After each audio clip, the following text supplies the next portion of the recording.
Don't settle for a life that was determined by someone else's standards. You can break the cycle and create a life that your parents never dreamt of having, that your siblings and your friends never ever thought it was possible for you to have. For example, so many times we settle for keeping the same job, that we hate. We show up day in and day out because generally it's our experience that what's expected of us is to keep a 9 to 5, to bring in good money, to keep a roof over your head, clothes on your back, food on your table, take care of the things that you need to take care of, and not really think about much else, not really think about what it really means to feel fulfilled, what it really means to live into your potential. We show up to that same job every day, and we come home and we just bitch about it and we don't do anything to change it. We settle for relationships that are broken, that are full of conflict, that we never feel special in. We settle for maybe a body that we're no longer satisfied or proud with, and then we just expect our partners to be happy with it just because it is what it is. Right now, maybe you're one of those rare individuals who's decided that you absolutely want more out of life. You've decided that you have dreams that you still haven't fulfilled yet. You've decided that you want more out of life, that you want to live a life that's so incredibly exciting, a life that's full of love and connection, full of experiences. And it's easy to just sit here and think, I want more. But what does more look like? And where do you even start? In this video, I am going to share with you the 5 keys that totally work for me, that helped me shape my life and transition from living a life of mediocrity to living a life on my terms.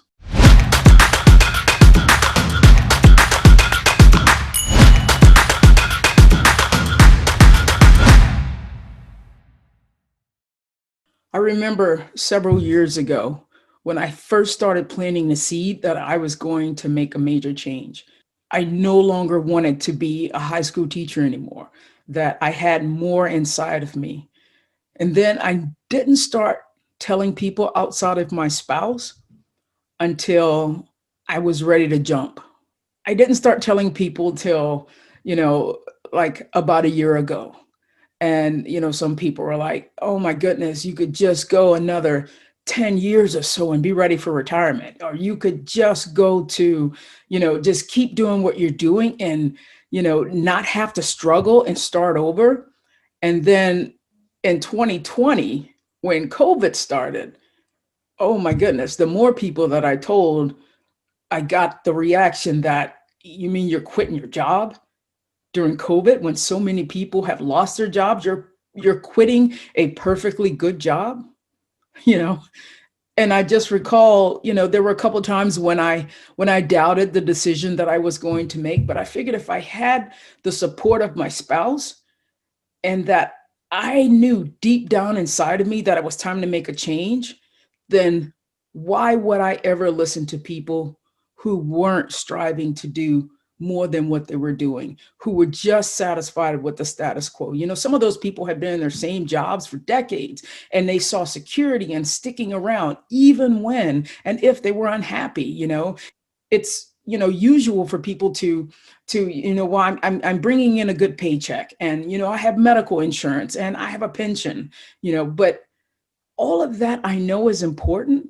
But for me, there was just more to life. There was just more to getting up every day and being excited about it. And that was all great, but it just wasn't the life that I was living, just wasn't really fulfilling my potential.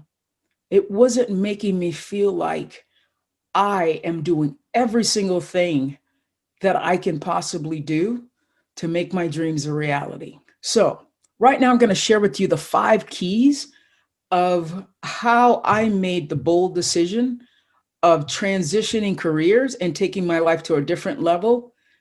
It didn't matter what age I was. I made this huge change at the age of 50. So, the first step you have to do is to make the decision that things will change, that you are going to take action to change something major in your life. And it's absolutely never too late to pivot to something else that you really want. And here's some examples of that. I don't necessarily eat like this anymore, but growing up, and before health became, very, very important to me, I used to eat that Kentucky Fried Chicken all the time.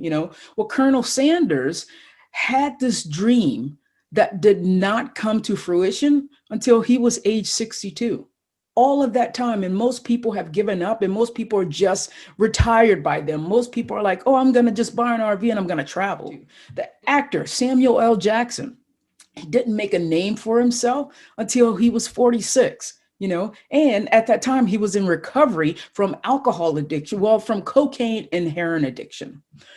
Another one, Morgan Freeman, he's an actor. He had some small roles that, like I think he was on a couple soaps, and he could have easily given up and said, this isn't really bringing in, a lot of money, but he stuck it out, because why? He felt a passion, he felt a calling for this.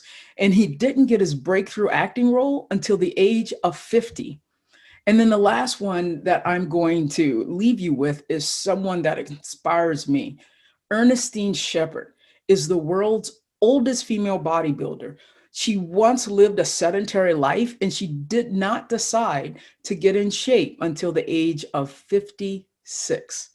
Then she started training for her first bodybuilding competition at the age of 71. Today, at the age of 80, she still gets up and starts her day at 4 a.m. by running 10 miles. 10 miles.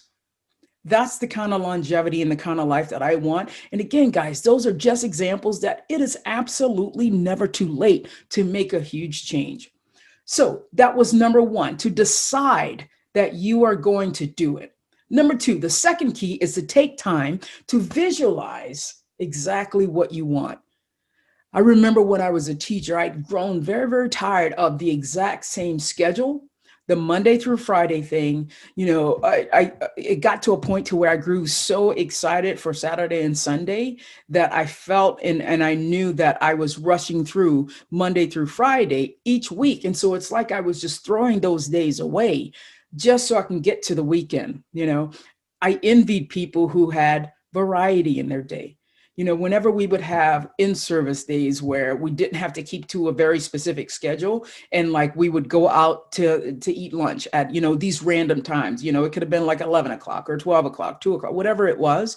But I remember I always looked around and saw, all these cars on the road, all these people in the restaurant. And I always thought, what kind of job do they have to where they're in Chili's or they're in Olive Garden or wherever it is, that they're having drinks, that they're able to have lunch, that they are, basically doing things on their term. And so I remember that was one of the first things that I was envious of. And I love the fact that my spouse could just drop everything that she wanted to do. And it's like if someone, unless there was like a meeting or something, but I envied people who could just drop whatever they wanted to, whatever they were doing, and go and have lunch with someone, go and meet with someone, go for a run, go work out or whatever. So the first thing that I knew I wanted to do was to create my own schedule. And so I wanted to not have someone else dictate when I would do things. And so I started visualizing what was something that I absolutely wanted to do. I wanted to do that. I wanted to get up and be able to work out first thing and not have it be 4:30 in the morning. I wanted to wake up without an alarm clock. And so those are just some examples of things that I visualize happening in my life that became so pivotal and important to me. Step number three, I had to change my mindset. I never believed, honestly, that I had a fixed mindset. But for most of my life, I did. I had a fixed mindset. I didn't really believe that, that I could change, that things could be so completely different than they were in that moment. I thought, the things that I thought and the things that I was taught growing up would always be those things.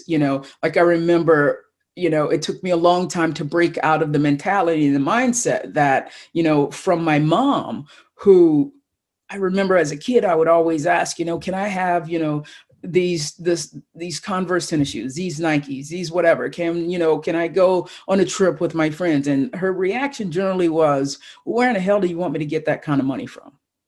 And so I remember that stuck with me for a very, very long time.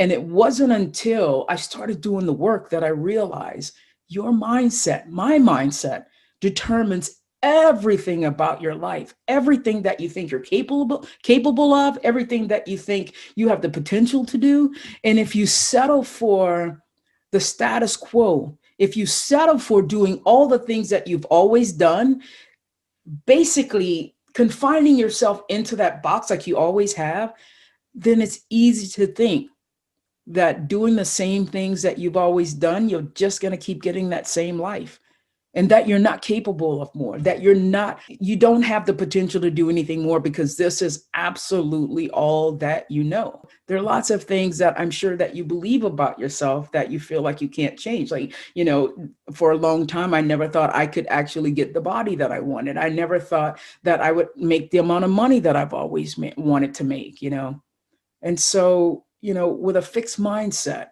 you have a tendency to believe that if you've done certain things all your life, that it's always that right now it's too late to change. It's too late to change those certain habits and behaviors. And so for the majority of my life, I didn't think having more was possible for me. I began opening up the possibility by starting my day with gratitude. I've spoken on various podcasts about the importance that I believe from experience that gratitude has on everyone's life. And so coming from a place of gratitude and being appreciative for your life opens you up to such more, just a total amount more possibility, and where you're happy, you're thankful, and you're not, being stubborn, you're not feeling nervous and anxious, and you're not feeling hesitant. Creating a state within yourself to where you're grateful and you're happy opens yourself up mentally to expand your thinking, to expand your horizons, to actually go for it. And then number 4, after you visualize all these things that you wanted, after you have basically changed your mindset and allowed for the, possibility to enter, you create a vision or a goal of where you want to go. So if you don't know where you're going, then you're sort of driving down the road aimlessly. So you want to create a vision, create a goal, whether that's big or whether it's small, whether it's 30 days, 60 days, 90 days, a year, 2 years, whatever that is. Just have a vision of where it is you want to go, and then create action steps and benchmarks so you can take action and, incremental actions, even if it's, that you don't really know the big vision, you don't really know where it is that you want to end up. You just know that you want to change. So just start by changing small things. Start by changing things like, I am going to change how I'm going to eat. I'm going to change how I'm going to interact with people. Just start with something small that fits into your day, that doesn't make you sort of reinvent the wheel or take you out of your schedule. Then it becomes work, right? So just changing one small thing at a time and creating those action steps to make that happen. And then number 5. Number 5 is go all in. Like really jump. Like don't pretend that you're going to make these moves, and have one foot in the door and one foot out the door. You have to really burn the boats. You have to really commit to making it happen. And committing to making it happen, gets you excited for the journey. It gets you excited for, what life has to offer, how exciting this whole entire journey can be. Because, one of the human needs is having certainty, but another human need is having a level of uncertainty, variety in your day, that you want there to be a few surprises, whether those are good or bad. Nobody wants to know exactly how things are going to pan out in their entire life. So having that level of uncertainty in your life adds for experiences. It adds to adventure in your life. It adds to going out and playing. In review, the 5 keys that I just talked to you about. Number 1, make the decision. You have to make the decision that you are going to change. And then in trying to figure out how you're going to change and what it is that you want to sit and visualize those things. Maybe that's a little journaling. Maybe it's during meditation, but you want to visualize exactly what it is that you want, paying attention to some of the things that you have been envious of in your life, envious that other people were able to do because you weren't, and you weren't able to do because of your schedule, because of the type of job. Paying attention to those things.